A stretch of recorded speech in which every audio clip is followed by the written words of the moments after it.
friends, and welcome back. My name is Sades, and I have created a video all about a new game I have been playing that's called Medieval Dynasty.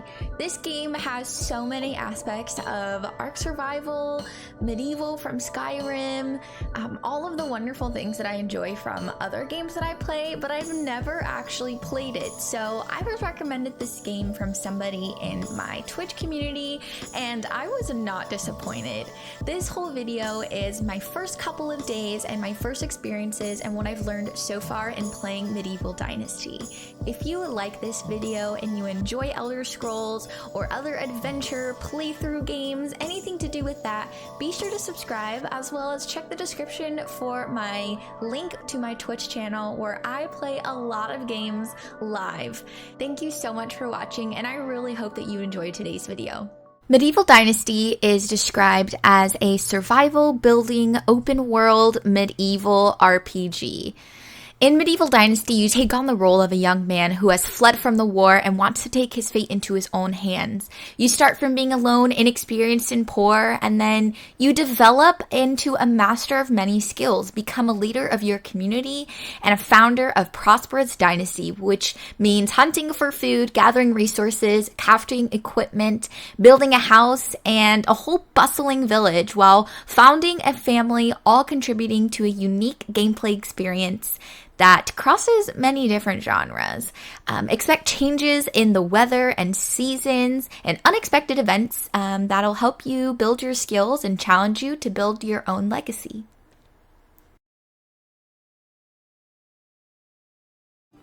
At the start of the game, you spawn in some kind of forest, and when I first spawned in this area, I ended up just grabbing a bunch of items around that I thought I would need later on, which was very smart on my part.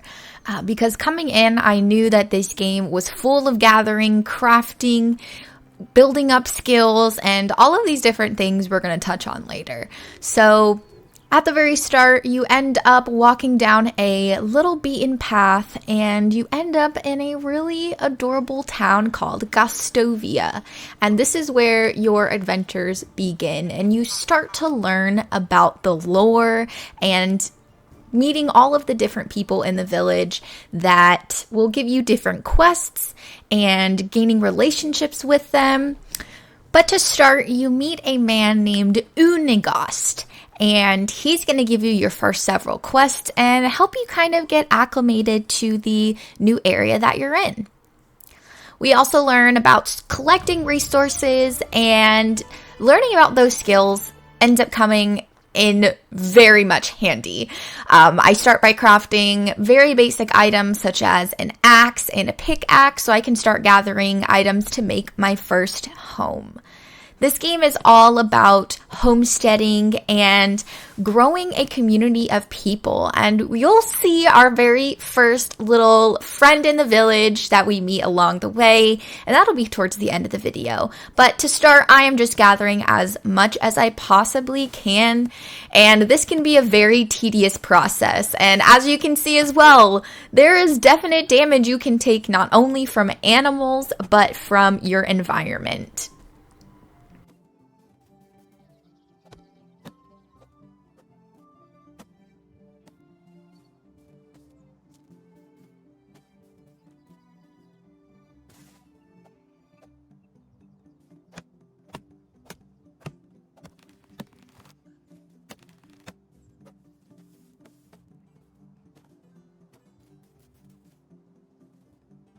Let's start talking about some of the skills in the game. There are extraction skills, hunting skills, and extraction kind of relates to items that you're foraging and cutting down trees and breaking rocks. And we have diplomacy and survival. Diplomacy is just a skill tree that relates to how you interact with people, comes in handy with training and romancing in the game as well.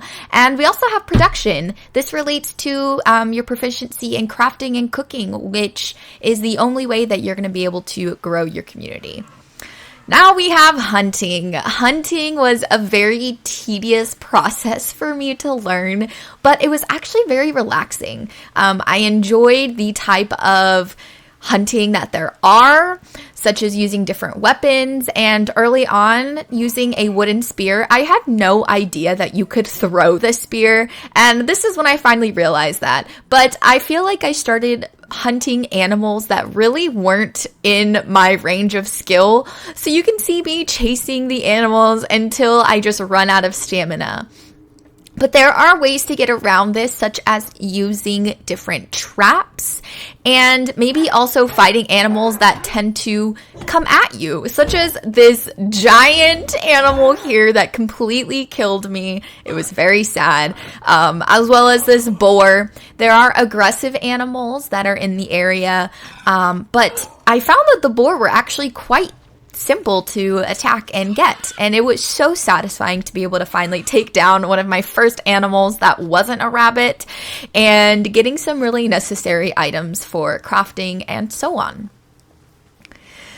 So these are some of the traps that you can start with. This is a rabbit trap. It is so simple. All you have to do is craft it and arm it, and then every so often you'll come back and find little rabbits waiting for you there. Now, hunting is so necessary in this game because berries can only get you so far. Here I am roasting some meat that I finally got from the boar and the rabbit, and it's just so satisfying using a campfire to cook. And this will help increase your health, as well as eating, water, all of these things, even how clean your character are, go into the survival category of this game. So it really is a homestead, management, life sim, along with survival. All of the things that I really enjoy from Ark Survival, but maybe at a chill pace because there's not dinos running around. So getting water and bathing is actually super important. Not only will you die without having water, but there are certain characters that will start to comment on if you're dirty or stinky. So bathing is crucial. There's also sleeping, and after building your house, you have the ability to sleep in a bed, which will help replenish your health and other things. Building is so incredibly fun in this game. It's quite different from other types of building that I've done in other games.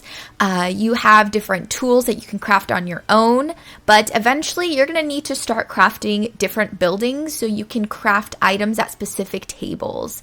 So here I am placing my first hunting lodge, which will allow me to craft very useful weapons for hunting that aren't just a wooden spear or a stone knife. There's also homes that you're going to need to craft because as you're growing your community, you are going to have people that need a place to live and they can't just all bunk with you. So building homes for your characters that are within your community is vital. Not only do you have the needs of themselves, but you also have the needs of your character. So this is survival on a whole new level because you're taking care of a whole community that relies on you for food, water, shelter, resources such as wood, which we'll touch on more in the relationships portion of this game. But the crafting is also very tedious as it is to grab items that you need for crafting, such as wood and stone. It takes a long time to build one building in the beginning, but I found it very relaxing spending my evenings gathering wood and stone and slowly building up the different buildings in my community. Later on, you also get the ability as you learn and grow in your technology skills to build better insulated homes, which I have a feeling is going to come in handy when it is winter time, as there are many different seasons in this game, such as spring, summer, winter, fall, that correlate to different foods that you can grow, correlates to how your characters react to the environment. So that's a super cool aspect as well that I enjoyed out of this. So building the simple small house took a lot of time, but of course it is rewarding because you finally have a cozy place to sleep. And the more items that you loot and gather, the more homey you can make your crib as well. Here I am showing you a variety of different decor that you can put on the wall. You also unlock a way to cook and some different storage options as well. Now here is the progress on that hunting lodge. It definitely kind of depends on the type of building that you're creating, on what resources that you need, but wood and stone, specifically logs, is going to be your best bet. And later on, as you grow your community as well, I know that you are able to give community members different jobs, so they're going to be able to help you in gathering these items. Here's the simple small house that we built. We ended up building 2 in these first couple of days, 1 for my character and 1 for a community member, and the hunting lodge as well. So this is where you can dry meats. You can also craft different hunting items. It is quite aesthetic. I think it's really cute. I have not yet gained the knowledge that I need to create some of these items yet, but I'm really excited to see how useful the bows are going to be in hunting, because not every animal can you catch with traps. Here's also a well that I finally crafted. So instead of having to run and fill up bottles for my community, I can actually just get it straight from the well, which is super useful because, like I said before, you have to provide your community with food, water, and all of the necessary resources. Now, here's a big one, relationships and quests. There are quests such as this one with Bellabor, where you bring different characters' items or do errands for them, which is quite normal. But there are also relationships you can create with people, and it'll be kind of like a bartering relationship. You help them, they give you what you need, or they point you in directions that you need. So for example, here's a travel guy, and Unigos, this is a very funny quest. We actually had to give him a quote knuckle sandwich, but it led into a really long discussion about some of the lore, and this is sped up so you can't exactly read it all. I just say go check it out for yourself, but the commentary that comes from these characters is super goofy and also really interesting. Now let's talk about romancing characters. You can have a wife, and it's very recommended that you do end up marrying somebody, because growing children will also help grow your community. Now this is Grimilda. I started off by flirting a little bit with her because why not? You can give gifts to different characters to improve their likeness of you. You can affect their affection towards you by talking to them and basically telling them what you think they want to hear.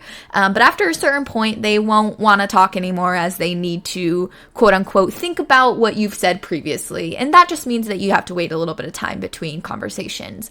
But we did end up asking Grimilda to join our community, which I wasn't necessarily prepared for, but she ended up coming in, and I think she's going to be a really key portion in starting my first community. So we're giving her the items that she needs in the resource shed, such as firewood and things like water, just leaving all of these items there for her to meet her needs, because at the top left corner, you'll end up seeing different needs that your community finds necessary to live, which makes total sense. So not only are you still getting food for yourself and water, but you're having to provide for all these people as well. But of course, that gets easier when they are happy, they start to do tasks for you, and then you all just grow into a wholesome community.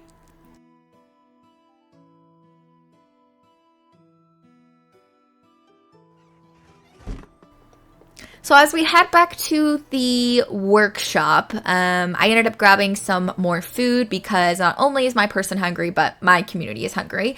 We actually found out a way for us to be able to give Grimilda a job and a purpose in the community. So when you select giving them a better look, you're able to get to a menu, which you'll see in just a moment. So when we select, let me get a closer look of you, you are able to get to this menu, which allows you to assign them a home, assign them a job, and I ended up assigning her a purpose, which is working in the hunting lodge. So friends, that is it for the video today. today. I really hope that you enjoyed experiencing Medieval Dynasty with me. It was my first couple of in-game days playing, and we haven't made it to any new seasons yet. But if you would like to see more of my playthrough in Medieval Dynasty and catching up with all the things that I'm learning in the game, be sure to let me know in the comments below. I really hope that you enjoyed, and I will see you all in next week's video. Bye!